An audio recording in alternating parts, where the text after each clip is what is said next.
अस्सलाम वालेकुम, नमस्कार। हाय दोस्तों, कैसे हैं आप लोग। तो मैं आज आपको बताने वाला हूं सऊदी अरब से जाने वाले के सिलसिले में, और सऊदी अरब जो लोग आ रहे हैं उनके सिलसिले में कुछ बातें, और पाकिस्तान के सफ़ीर के हवाले से जो कि यहाँ के सऊदी की से रिलेटेड है। तो आइए एक बात शुरू करते हैं। जैसा कि आप लोगों को पता है कि अभी भी फ़िलहाल सबके लिए डायरेक्ट फ़्लाइट ओपन नहीं हुई है। कुछ कैटेगरीज़ के लिए, कुछ ज़ुमरों में जो लोग आते हैं उनके लिए ही जो है पिछले कुछ दिनों ऐलान हुआ था कि डायरेक्ट एंट्री उनकी अलाउ कर दिया गया है।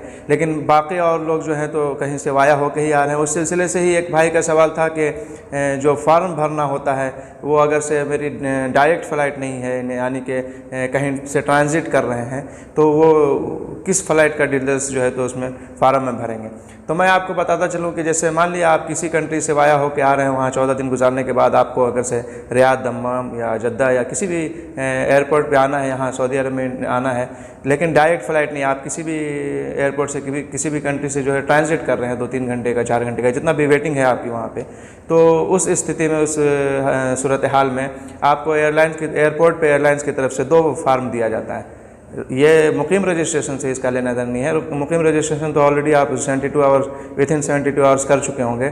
लेकिन जब आप एयरपोर्ट पे आएंगे फ़्लाइट के लिए, तो वहाँ पे आपको एयरलाइन के ज़रिए 2 जो है तो फार्म दिया जाता है। उस फार्म वहाँ पे आपको फार्म भरना पड़ता है। आप जहाँ से ट्रांजिट कर रहे हैं एक फार्म वहाँ के लिए, और एक फार्म जो है आप वहीं पे भरेंगे, लेकिन सऊदी अरब आने के लिए उस सऊदी अरब आने वाले फार्म में जो है वहाँ का डिटेल्स नहीं रहेगा, उस फ्लाइट का डिटेल्स नहीं रहेगा। जहाँ से आप ट्रांजिट कर रहे हैं वहाँ का डिटेल्स रहेगा। मतलब मैं अपने खुद पे ही बताता चलूँ कि जैसे मैं सर्बिया से आया, तो सर्बिया से डायरेक्ट दम्माम की फ़्लाइट नहीं थी, बल्कि सर्बिया से मैंने दोहा से ट्रांजिट किया।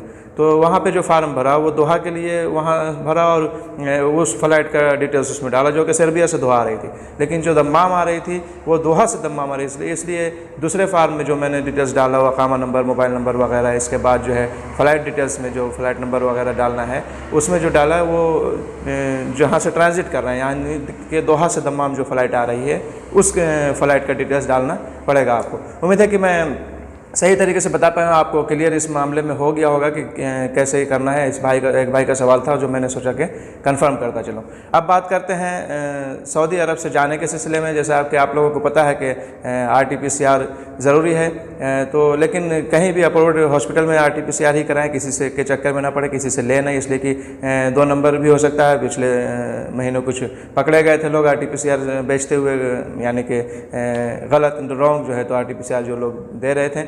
तो बहरहाल इस चीज़ का ख्याल रखें। और डिक्लेरेशन फार्म जो है, सेल्फ डिक्लेरेशन जो है आपको एयर सुविधा के जो भरना होता है, वो आप कहीं से जहाँ से टिकट ले रहे हैं वो ट्रैवल वाला भी भर सकता है, और आप खुद भी भर सकते हैं। इसमें कोई ये नहीं है, सिंपल सा प्रोसेस है। कहीं तो मैं नेक्स्ट वीडियो में इंशाल्लाह भर के आप लोगों को दिखा दूँगा इंशाल्लाह कि कैसे किया जाता है। बिल्कुल ईजी स्टेप है, कोई प्रॉब्लम की बात नहीं है। ठीक है, अब बात करते हैं पाकिस्तान के हवाले से। तो पाकिस्तान के सऊदी अरब में पाकिस्तान के सफ़ीर बिलाल अकबर साहब ने ये जानकारी दी है कि सऊदी में जामात में 600 तलबा को स्कॉलरशिप दिया गया है, जिसमें उन्होंने कहा कि आगे और मज़ीद इजाफे की उम्मीद है इंशाल्लाह, और ज़्यादा स्कॉलरशिप दिया जाएगा तलबा को, स्टूडेंट्स को। और इस सफ़री पाबंदी के हवाले से बिलाल अकबर साहब ने कहा कि आइंदा जो है तो नरमी का इम्कान है इंशाल्लाह। जैसा कि कुछ ज़ुमरों में कुछ लोगों के लिए जो है तो डायरेक्ट अलाउ हुआ है, उसी तरह और लोगों के लिए भी आगे कुछ नरमी की उम्मीद की जा रही है। इंशाल्लाह कुछ हल निकलेगा इसका।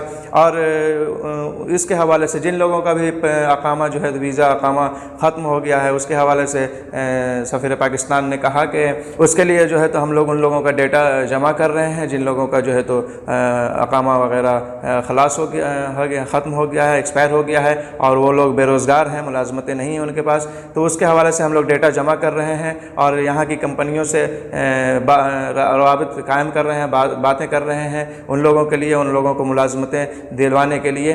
तो चलिए, एक अच्छी बात है, बहुत अच्छी पहल है कि ये जो है तो सफ़ीर, पाकिस्तान के सफ़ीर ने ये कहा है कि जिन लोगों का भी ख़त्म हो गया और वो बेरोज़गार हैं, उनके लिए भी उनका भी डेटा जमा किया जा रहा है। उनके लिए भी कंपनियों से बातें हो रही हैं कि हाँ उन्हें मुलाजमतें दी जाएँ, दोबारा से जो है तो उनके लिए इशू किया जाए वीज़ा, या एक्सटेंड किया जाए। जिन लोगों का नहीं हुआ है, जो इस साल वालों का तो हो ही जा रहा है, 30 नवंबर तक हो ही गया है, पहले वालों की बात है। तो इसी तरह हम लोग उम्मीद करते हैं इंडिया वालों को भी इस तरह की बातें करना चाहिए, इस तरीके के जो है तो कुछ बनाना चाहिए।